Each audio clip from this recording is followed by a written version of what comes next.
नमस्कार। इस वीडियो में हम देखते हैं किसी के जन्म कुंडली में अगर 8वें स्थान पे राहु हो तो उसका क्या प्रभाव होता है और जन्म कुंडली से हर 18 साल में एक बार हर किसी के राहु का गोचर होता है अष्टम स्थान से यानी 8th हाउस से 18 महीने के लिए राहु इस वक्त रहते हैं तो उसका क्या प्रभाव होता है। तो पहले चलिए देखते हैं कि 8वें स्थान पे राहु का वहाँ क्या प्रभाव होता है। 8वें स्थान से हम देखते हैं गुप्तांग को मारक स्थान बोला गया है। मारक स्थान यानी ज़रूरी नहीं है कि मृत्यु ही हो जाएगी बट किसी तरह से तकलीफ आ सकती है। 8 प्रकार की मृत्यु छोड़ के 7 प्रकार की तकलीफ वहाँ लिखी हुई है। एक कर्ज हो जाए किसी का लंबे तौर पे पूरी ज़िंदगी कर्ज में कटे वो भी एक मृत्यु तुल्य कष्ट होता है। तो मृत्यु तुल्य कष्ट भी 8वें स्थान पे अष्टम स्थान से देखा जाता है। और लंबी बीमारियाँ क्रोनिक डिजीज़ेज़ लंबी बीमारियाँ रोग स्थान छठा स्थान है और लंबी बीमारियों के लिए जो क्रोनिक डिजीज है जो ओवर द टाइम काफी लंबे वक्त तक समय तक चलता है ऐसी बीमारियों को अष्टम स्थान से देखते हैं और गुप्तांग को देखते हैं। तो इन चीजों से संबंधित राहु यहाँ पे असर देंगे। अष्टम स्थान की पोजीशन राहु की जन्म कुंडली में बहुत खराब मानी जाती है। चौथे स्थान से भी बहुत ज्यादा खराब। राहु का अष्टम में होना बिल्कुल अच्छा नहीं है। यहाँ पे अकाल मृत्यु जैसी सिचुएशन जिन लोगों की होती है उनके कुंडलियों में देखा गया है कि राहु अष्टम स्थान पे है अकाल मृत्यु या फिर ऐसा व्यक्ति जब जो कभी आप सुनते होंगे कि वो घर से निकला और उसके बाद फिर मिला नहीं और जब मिला तो वो मृत्यु को प्राप्त हो चुका था। तो इस तरह की मृत्यु को प्राप्त होता है जिसकी जन्म कुंडली में राहु अष्टम स्थान पे है। यानी बहुत सीक्रेटली यानी उसका पता नहीं चलता, डायग्नोस नहीं होता पहले से और अचानक से घर से वो चला जाता है और फिर उसकी कहीं से मृत्यु की खबर आती है। तो इस तरह के न्यूज़ अष्टम स्थान के मृत्यु का जो कारक है यहाँ पे राहु कारक बन गया अष्टम स्थान का। तो जिसके वजह से इस तरह से प्रॉब्लम्स मृत्यु में आ सकती है जिसको बहुत एक्सप्लेन नहीं किया जा सकता। बहुत सीक्रेटली क्वाइटली और एक दूसरे तरीके से मृत्यु हो जाए जिसकी मृत्यु सपोज घर में होती है और परिवार के बीच में होती है उस तरह की मृत्यु ऐसे व्यक्ति की जातक की नहीं होती है जिसके जन्म कुंडली में अष्टम स्थान पे राहु हो। यहाँ अकाल मृत्यु का की संभावना हो जाती है। और चूंकि लंबी बीमारियां जैसे पाइल्स है तो पाइल्स एक लंबी बीमारी है और चूंकि गुप्तांग है अष्टम स्थान इसलिए पाइल्स जैसी बीमारी होने की पूरे चांसेस हो जाते हैं।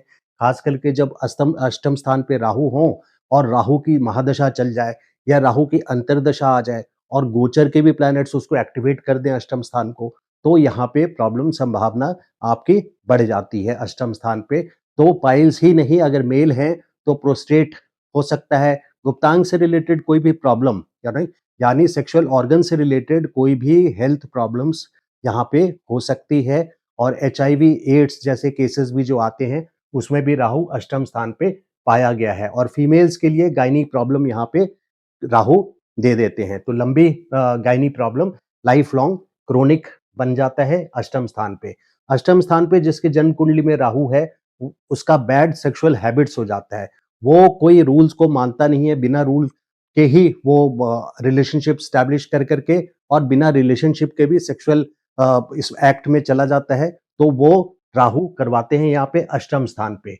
नॉट सूटेबल कुंडली फॉर मैरिज अगर किसी की मैच मेकिंग आप करें और अष्टम स्थान पे जन्म कुंडली में राहु है तो ऐसे व्यक्ति की कुंडली आपके जिसके लिए देख रहे हैं मैच मेकिंग उसके लिए सूटेबल बिल्कुल नहीं है। अष्टम स्थान पे राहु अच्छे रिजल्ट्स नहीं देते और ये और भी ज्यादा बढ़ जाता है अगर मान लीजिए किसी का अष्टम स्थान पे राहु है और शनि यहाँ से 11वें भाव से 10वीं दृष्टि से राहु को देख रहे हैं तो ये एक्टिवेट हो जा रहे हैं। ऐसे में जब शनि की दशा या अंतर्दशा राहु की दशा या अंतर्दशा आएगी या जब भी यहाँ पे गोचर शनि अपने जन्म के शनि के ऊपर से ट्रांजिट करेंगे और यहाँ देखेंगे या शनि जब यहाँ से ट्रांजिट करेंगे दूसरे भाव से तो सीधा अष्टम स्थान को देखेंगे। तो इस समय ये बुरा इफेक्ट काफी बढ़ जाएगा। आपको हेल्थ प्रॉब्लम्स ज्यादा बढ़ जाएगी सेक्सुअल ऑर्गन से रिलेटेड या मंगल हो।